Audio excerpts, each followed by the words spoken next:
일상의 소소한 행복을 나누는 소소공방 임현균입니다. 월요일은 우리의 가슴을 따뜻하게 만들어주시는 이웃들을 모시고 이야기 나누고 있습니다. 오늘은 초대 손님으로 한마음 야학의 이강혁 교감 선생님 모시고 이야기 나눠보도록 하겠습니다. 어서 오십시오. 네, 안녕하십니까. 네, 안녕하세요. 저는 한마음야학 교감 이강혁이라고 하는데요. 야학 활동이 이제는 팔자가 돼서 네. 16년이 되다 보니까 팔자가 된 이강혁이라고 하고요. 팔자라는 의미는 뭐 좋게 얘기하면은 그냥 야학 활동이 제 삶의 전부는 아니고 일부가 됐다. 일부가 됐다. 뭐 제가 보니까 뜻이 되겠습니다. 네, 일부라고 말씀하셨지만 거의 전부가 된 것 같은 생각이 드는데요. 우리 보통 그 야학 그러면 뭐 소설에 있는 상록수 소설 같은 데서 나오는 이야기라든가, 저도 사실은 80년대 후반에 한 2년 정도 야학을 해본 적이 있습니다만 아마도 잘 모르시는 분들 계실 것 같아요. 야학을 한번 소개를 좀 해주시겠습니까? 예, 뭐 일제 강점기 시대 때는 농촌 계몽운동으로서 야학이 좀 자리매김했고요. 네. 7, 80년대에는 뭐 노동자들을 위한 공간, 배움의 공간으로 됐다면 2000년대 이후부터는 사실 우리 사회에 교육에서 소외되신 분들이 교육할 만한, 배울 만한 곳이 필요하면서 그러한 분들을 위한 배움의 공간으로 좀 자리매김했습니다. 네. 그래서 저희 한마음야학도 이제 그러한 분들, 교육에서 소외되신 분들을 위한 배움터로 시작을 했습니다. 네. 이렇게 오랜 변천사로 학생들의 어떤 변화와 그리고 야학이 가지고 있는 어떤 특성의 변화도 많이 꿰고 계시는 것 같아요. 한마음 야학에 오시는 분들은 주로 어떤 분들이 계신가요? 예, 뭐 저희가 1989년 7월 10일에 개교를 해서 지금까지 여러 어려움들이 있었고 문을 닫을 위기도 있었고 그랬는데 어쨌든 여러 분들의 도움과 참여로 이렇게 지금까지 이어져 오고 있는데, 저희 분들은 주로 50대에서 80대까지 성인분들, 어르신 분들이 주로 공부하러 오십니다. 아, 그러시군요. 예. 이옥분 학생, 네. 박기자 학생, 송재순 학생, 연세가 좀 되신 분들인 것 같고요. 박정희 학생. 혹시 또 안 오신 분 계신가? 안 부른 분? 열심히 뭔가 쓰고 계세요. 네, 글쓰기 과정입니다. 아, 네. 저희 옛날에 야학할 때는 굉장히 젊으신 분들이 많았거든요. 예. 요즘은 나이 드신 분들이 많으신 것 같네요. 예, 보통 이제 초중고 뭐 검정고시 과정 같은 경우에는 50대부터 계시고요. 네. 50대, 70대, 그리고 성인문예 교육, 한글을 가르치는 성인문예 교육 같은 경우에는 뭐 80대까지도, 아, 그래요? 60대에서 80대가 주로 많이 계십니다. 아, 6학년부터 8학년 예. 많으시군요. 네. 아유, 팔이 아프셔? 언니? 이렇게 하는 거 보니까. 네.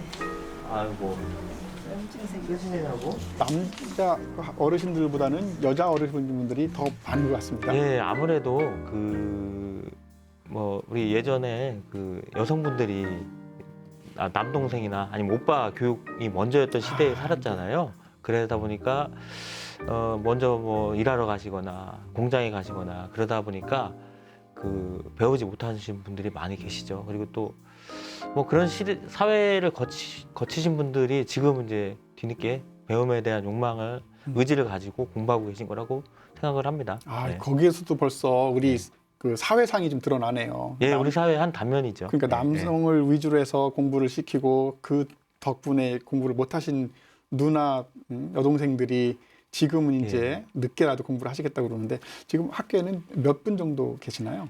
아, 예, 저희는 지금 뭐 교육과정부터 먼저 말씀을 드리면요. 저희는 초중고 검정고시 교육과정이 있고요. 그리고 한글을 가르치는 초등 성인문예 교육과정, 그리고 기초 영어, 기초 수학, 그리고 기초 한자를 가르치는 기초과정이 있고요. 그리고 또 음악을 가르치는 칼림바 악기를 가르치는 음악 수업도 하면서 다양한 분들의 이해관계에 맞춰서 수업을 하고 있고요. 그리고 저희 공부하시는 분들은 지금 예전에 코로나 이전에는 한 100분이 넘게 계셨는데 지금은 좀 코로나 이후에는 좀 줄어서 70여 분이 공부하고 계십니다. 예, 저는 어느 따뜻한 봄날 친구네 집에 놀러를 갔어요. 그랬더니 공부 가르쳐주는 데가 있다고 그러다요. 그래서는 이제 그 친구를 따라서 그날로 여기를 와봤어요. 하루하루 오다 보니까 글씨는 잘 몰라도 하다 보니까 선생님이 와가지고 이렇게 한자 한자 짚어주는 게 더 감사하고 고마워가지고 선생님이 그렇게 좋게 이렇게 막 반가워하시고 또 본 게 언니 동생들도 많고 그런데 어서 오라고 이렇게 환영을 해줘가지고 참 좋더라고요. 그렇게 해갖고 공부를 하기 시작해가지고 열심히 또 다녔지. 그래 이제 가서 배우려니까 너무 힘들더라고요. 처음에는 과목도 많고 글씨도 작고 한글반 했을 때보다 글씨가 굉장히 작더라고요. 중학교반 올라가니까. 그래도 거기서 한 번을 떨어지고 두 번째 합격을 해가지고요. 지금은 고등반에 올라갔어요, 제가. 한 4년 됐어요. 그러다 보니까 뭐 지금은 이제 이런 한글은 거의 알고 영어도 알고 수학도 알고 한문도 알고 너무 좋아요. 저도 하나도 몰랐다가 이걸 까치가 뭔지도 몰랐다가 와가지고서는 아닌 게 아니라 이 친구 말 안 나왔다고 몰랐던 걸 또 많이 알고 다 쓰게 되고 영어냐 한문이니 뭐 수학이니도 시간이 하니까 그런 것도 다 하게 돼서 재미가 있어. 나 영어 잘한다. 나 선생님 잘한대야. A, B, C, D 막 내가 딸딸딸딸 해보면 어메 그려 이럴 때 내 보람이 느끼고 이걸 이렇게 다 알게 다 알지. 다 알면서도 이거 다 더 해야겠다고 이렇게 시방 열심히 공부를 하고 있어요. 시방. 아래 분들도 한글 하시는 분들도 연세가 많으신 분이 많아요, 저보다. 그런데도 이제 우리가 좀 고등학생인데 모범이 돼야 되잖아요. 그래서 많이 배우지는 못했어도 모범되는 그런 모습을 보여주자. 또 이제 시화전 시도 쓰고 편지도 쓰고 그렇게 해가지고서는 참 했어요. 시화전도 써가지고 최우수상도 몇 번 타고. 너무 마음이 즐겁고 자꾸 오고 싶은 마음이 끌려요. 그래서 오다 보니까 친구들도 많이 생기고 와 내일 안 오면 막 친구들한테 전화하고 아, 어머님들이 그 열정이 대단하신 것 같아요. 예, 그렇습니다. 네. 예, 배우고자 하는 의지와 그 열정이 엄청 큽니다. 네. 오늘 갖고 오신 것도 뭔가요? 예, 저희가 매년 우리 학생들과 함께 시화전 수업을 하는데요. 이 시화전에서 뭐 시화전 여러 작품이 있지만 한 작품 이렇게 소개해 드리면은 네네. 여기 글귀를 제가 한번 읽어보도록 하겠습니다. 예. 지금 내 나이 80 중반이지만 용기를 내어서 공부를 시작했다. 예전에는 보이지 않던 거리에 한글 간판도 보이고 영어 간판까지도 조금은 볼 수 있다. 내가 생각해도 너무 신기한 일이다. 며칠 전 공부 시간에는 가족에게 편지 쓰기 시간이 있었다. 나는 아들에게 편지를 썼다. 아들에게 답장까지 받아온 적이 있었다. 아들은 너무 기뻐하며 엄마의 대견함에 답장까지 써주었다. 그 답장을 받고 나는 가슴이 뭉클함을 지금도 잊을 수 없다. 이 모든 것이 배움 두 글자인 것 같다. 나는 앞으로도 더 열심히 공부하여 멋진 인생을 살고 싶다.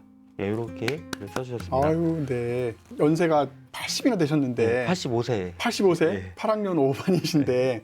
저렇게 새로운 문자를 공부하시고 그리고 간판에 있는 것들을 이해하시고 그동안 얼마나 답답하셨을까요? 예, 근데 그런 그렇죠. 걸 이제 알게 되시니까 기쁘는데 자녀분들한테 또 이렇게 편지하시고 답장을 받고 하는 그 모습이 정말 기쁘고 참 예. 뿌듯합니다. 문해교실은 뭐 다른 뭐 복지관이라든가 뭐 문화센터 같은 데서도 그런 곳에도 많이 합니다. 근데 네. 그런 것과 저희가 좀 다른 지점은 모든 교육과정이 무료고 교재비도 없고 하는 그런 것도 특징이 있긴 하지만 어쨌든 저희는 주간에도 하지만 또 야간에도 운영을 하고 있고요. 그리고 또 이분들이 학창 시절이 없잖아요. 아, 그래서 네. 사실 우리가 은연중에 학창 시절 얘기를 많이 하게 되거든요. 그럴 때 소외감을 느끼게 되시는데 그런 부분들을 저희가 조금이나마 해소하고자 졸업식도 하고 수학여행도 하고 체험학습도 하고 이렇게 아, 해서 네. 우리 학생분들의 그런 학창 시절 추억을 뒤늦게나마 만들어 드리려고 지금 노력하고 있습니다. 아, 네. 정규 교육 과정에 있는 여러 가지 이벤트들이라고 할 수 있는 거. 예, 예. 손꼽아 본다면 이제 시험 보기 싫었었고, 예, 예. 소풍 가는 거 굉장히 기다렸었고, 운동회. 예. 근데 중간중에 이제 뭐 발표회 같은 것도 있는데 그런 것도 예. 다 하신다는 말씀이시죠? 예, 예, 예. 연세들이 좀 많으셔서 좀 따라가기 어렵다든가 이해하기 어렵다든가 이런 부분은 없으신가요? 아, 사실 공부 열심히 하시는데요.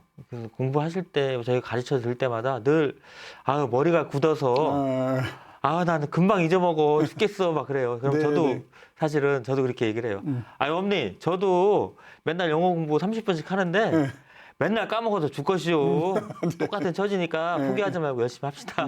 이렇게 얘기하면서 웃곤 하는데요. 네. 어쨌든 그래도 사실은 이렇게 중도에 포기하시는 분도 좀 계시지만 사실 건강상의 이유로 못 나오시는 분들 계실 때 가슴이 아프고 어쨌든 뭐 그런 아픔이 있지만 그래도 열심히 공부하신 분들이 더 많기 때문에 네. 행복하게 가르치고 배우고 있습니다. 뭐 우리 한민족이 키워드라고 한다면 은근과 끈기 예, 이거 예. 아니겠습니까? 예. 아마 엉덩이로 열심히 하시면 다 이루어지실 것 같은데요. 특별히 막 이렇게 하시다 보면 기억에 남는 학생들이 있으실 것 같아요. 사실 여러분들이 생각이 나지만 한 분을 꼽자면은 30대 나이 때 남편분이 교통사고가 나서 이제 누워서만 생활해야 되는 분이 계셨습니다. 아, 남편이 누워서 계시고. 네, 남편이 누워서 이제 사실 말도 못 하시고 눈만 떠 계시는 상황에서 계속 돌보면서 50대까지 살아오신 거죠. 근데 그분이 저희 학교에 이제 나오셔서 공부를 하셨는데 초등학교, 중학교, 고등학교 검정고시를 연이어서 합격을 하시고 아, 정말요? 네, 그랬습니다. 그래서 이제 그분의 사연을 사실 저희들은 처음에는 몰랐는데 나중에 알게 되고 어머니 한번 글 한번 써보실래요? 그런 살아오신 얘기들을 그래가지고 저희가 또 예전에 문화예술제라고 이 행사를 했는데 그 행사에서 한번 그 글을 읽으신 적이 있어요. 살아오신 그런 아픔들, 지금 공부하면서 행복했던 얘기들. 네. 그 얘기를 할 때 그 오셨던 분들이 다 눈물 흘리시고 아이고, 네. 네, 눈물 바다가 된 적이 있습니다. 예. 뭐 그런 사연들이라면 아마 우리가 보통 내 인생은 책으로 3권 쓸 수 있다고 하는데 그분은 예. 한 5권 정도 쓸 수도 있을 사실 것 같습니다. 그분이 얼마 전에 이제 60이 넘으셔가지고 60 중반이신데 얼마 전에 남편분을 좀 하늘로 떠나보냈다는 그랬어요. 소식을 좀 전해드렸습니다. 안타까운 예. 사연이네요. 이렇게 뭐 많은 사연 있는 학생들 이야기를 뭐 듣는 것도 굉장히 많을 것 같긴 하지만 또 이렇게 오셔가지고 오랫동안 야학을 하고 계시는 선생님 이야기도 되게 궁금해집니다. 어떻게 하다가 이렇게 야학하고 인연이 되셨어요? 아, 뭐 저 같은 경우에는 사실 제가 2007년도 3월에 야학에 찾아왔는데 그 전에 서울에서 대학교를 다닐 때 그 학교 인근에도 야학이 있어서 그 뭐 자원봉사 해줄 선생님 기다린다고 이렇게 광고를 본 적이 있습니다. 그래서 그때부터 좀 하고 싶었던 마음이 있었던 것 같아요. 근데 못했고 이제 대전에서 어떻게 직장 생활을 하게 되고 대전에서 일을 하다가 대전에 이런 한마음야학이라는 곳이 있다는 얘기를 지인한테 듣고서 바로 이제 왔죠. 그래서 네. 와서 이제 가르쳐드리고 한 게 이제 벌써 16년이 되는 아유, 거죠. 네. 오래되셨습니다. 원래 이렇게 뭐 야학을 오랫동안 하시지만 실제로는 본인이 직업이 있으시다는 말씀을 들었어요. 예, 본캐가 예. 뭡니까? 뭐 선생님도 다 직장 생활 하시거나 퇴직하시는 분이거나 그런데 저도 직장 생활 하고 있고요. 네. 뭐 사단법인 대청호 보전운동본부라는 곳에서 일을 하고 있고 그리고 우리 선생님들은 뭐 우리 원래 교직에 계시는 분들 그리고 회사원 아니면은 뭐 전문 직종에 계시는 분도 계시고 뭐 퇴직하신 분도 계시고 대학생, 대학원생 이런 분들이 계신데 뭐 다들 자원봉사 하시면서 즐겁게 가르치고 배우고 있습니다. 낮에는 본인의 직장 생활을 하고 밤이 되면 좀 쉬어야 되는 것이 보통인데 또 밤에 나가서 또 그 일을 하다 보면은 가정에서는 별로 안 좋아할 것 같은데 어떻습니까? 어쨌든 저는 또 미혼이거든요. 아, 싱글이세요? 예, 예. 네. 그래서 여하튼 뭐 저는 뭐 누군가는 저한테 뭐 그 야학하고 결혼한 것 같다라는 얘기까지 하시는데 그건 아니고요. 결혼을 못한 거고. 네. 어쨌든 제가 처음에 야학에 찾아와서 수업을 할 때 그 첫 경험이 전 아직도 사실 잊혀지지가 않는데 처음에 야학에 와서 밤 10시에 수업을 마치고서 야학문을 나설 때 보람이라고 얘기하기는 좀 못한 그거와 다른 이상한 감정을 느꼈거든요. 뿌듯함이라고도 할 수도 없고 하여튼 그 감정들이 느껴지고 그리고 또 뭐 일을 하다 보면 피곤하기도 하고 또 감기 기운이 있기도 하고 그래서 되게 이날은 좀 일주일에 한 번씩 수업을 가는데 네. 그날은 좀 내가 쉬었으면 좋겠다고 이렇게 얘기할까 이렇게 했는데 또 그러면 또 학생들은 또 돌아가야 되는 것이고 해서 책임감을 느껴서 나가서 가르치고 나면요 나도 모르게 감기 기운이 없어지고 그리고 힘이 또 불끈 솟아요. 그래서 그런 경험을 하다 보니까 좀 빠져든 것 같습니다. 우리 선생님 다른 우리 선생님들도 마찬가지 그런 경험을 하시고 그런 부분에서 많이 보람도 느끼면서 이렇게 활동을 하고 있습니다. 네. 저는 지금 15년째 한마음야학을 하고 있는데 낮에는 나름 대전에서 유명한 변호사로 활동하고 있고 저녁에는 한마음야학에서도 인기 있다고 생각하고 있는 교사입니다. 배우시면서 한자 한자 알아가시면서 선생님 길거리에 글씨가 보여요. 이제 영어를 하시더니 또 영어도 영어 알파벳 보여요 제 눈에. 그렇게 말씀하실 때 정말 좋아요. 그래서 그러시냐고 계속 공부하시라고.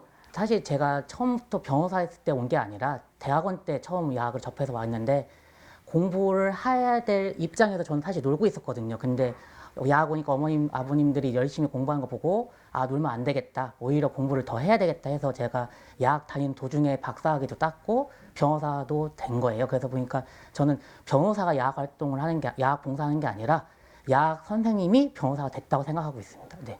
시간 있고 다리가 튼튼하니까 이렇게 계속 하고 있어요. 제가 이제 움직이는 한, 제가 시간 있는 한 계속 이렇게 교사를 할 거예요.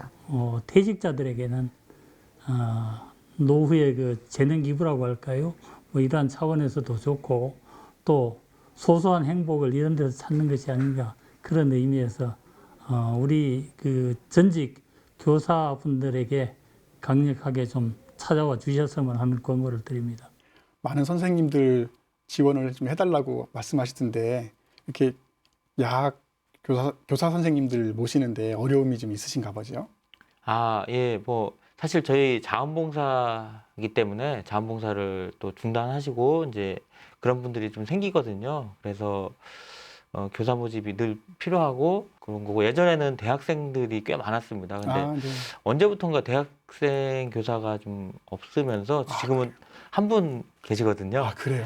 그래서 우리 대학생분들도 같이 많이 와서 같이 네. 이런 경험도 하고 하시면 참 좋을 것 같아서 말씀을 드립니다. 네. 근데 이제 모든 선생님들의 그 열망은 보람 있는 곳이지만 야학을 빨리 닫아야 된다는 것이 다 공통적인 의견이시라고 그러는데 어떤 의미이신 건가요? 네, 야학이 없어져야 된다는 그런 꿈을 갖고 있는데요. 그거는 이제 우리 사회의 교육 소외계층, 교육으로 인해서 좀 많이 힘들어하시고 그런 교육을 못 받아서 힘들어하시는 분들이 없는 그런 사회가 되었다는 뜻이 될 것 같고요. 만약 그런 분들이 있다고 하더라도 공교육 체계에서 그런 분들을 다 이제 포괄할 수 있고 포용할 수 있다면은 저희의 사명은 다 끝이 날 거라고 생각을 합니다. 그래서 그런 사회가 곧 올 거라고 저는 믿습니다. 네. 오늘 월요일 이렇게 가슴 따뜻한 이웃 이야기 또 나눴습니다. 모쪼록 모두 건강하시고요. 사회가 좀 더 부자가 돼서 이렇게 늦게 공부하시고 봉사하신 분들 없어지셨으면 좋겠습니다. 더 행복한 사회 되기를 기원하면서 오늘 소소공방 마치도록 하겠습니다. 내일 또 놀러 와주시면 고맙겠습니다. 고맙습니다. 고맙습니다, 선생님.